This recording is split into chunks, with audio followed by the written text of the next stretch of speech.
Ada seorang ghost hunter dari Jepang yang datang ke sebuah desa yang udah kosong dan terbengkalai yang udah ditinggalin sama penghuninya beberapa tahun yang lalu. Pas nyampe di situ, Doi itu langsung setting equipmentnya dan mulai syuting.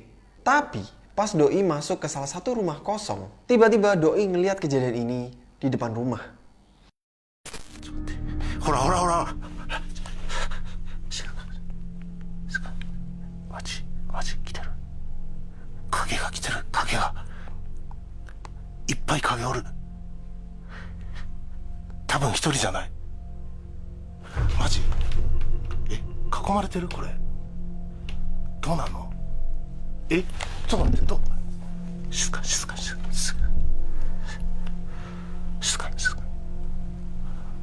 っと待って気配消して完全に気配消すほら来てるマジ嘘やろどういう状況 Ada sebuah bayangan hitam yang terlihat seperti mondar-mandir di depan rumah itu. Doi mikirnya bisa jadi yang tadi tuh bukan setan sih. Bisa aja yang tadi tuh orang atau penduduk yang masih tinggal di sekitar situ.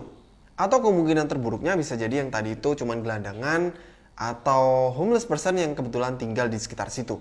Abis kejadian yang tadi, Takeuchi tuh langsung balik dan pulang ke rumah. Dan pas Doi lagi ngedit video ini, Doi baru sadar kalau ada sosok lain yang ikut terekam di videonya dan lebih jelas.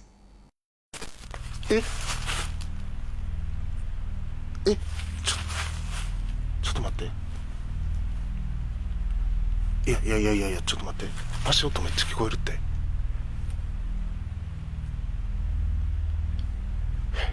嘘やろちょっと待っていやあかんそう皆様お久しぶりでございます。今日はですねとある廃村に来ているんですけれども、僕の動画を見ていただいている方の中には幽霊の存在を信じてない方も多いかと思います。僕もですね今までいろんな心霊スポットに行ってとても危険な目に遭ってきました。ですが幽霊の存在を 100% 信じてるわけではありません。なので今日もですねいろんな取れ高アイテムを持ってきましたので、それを使って幽霊の存在を証明していきたいと思います。来てるな。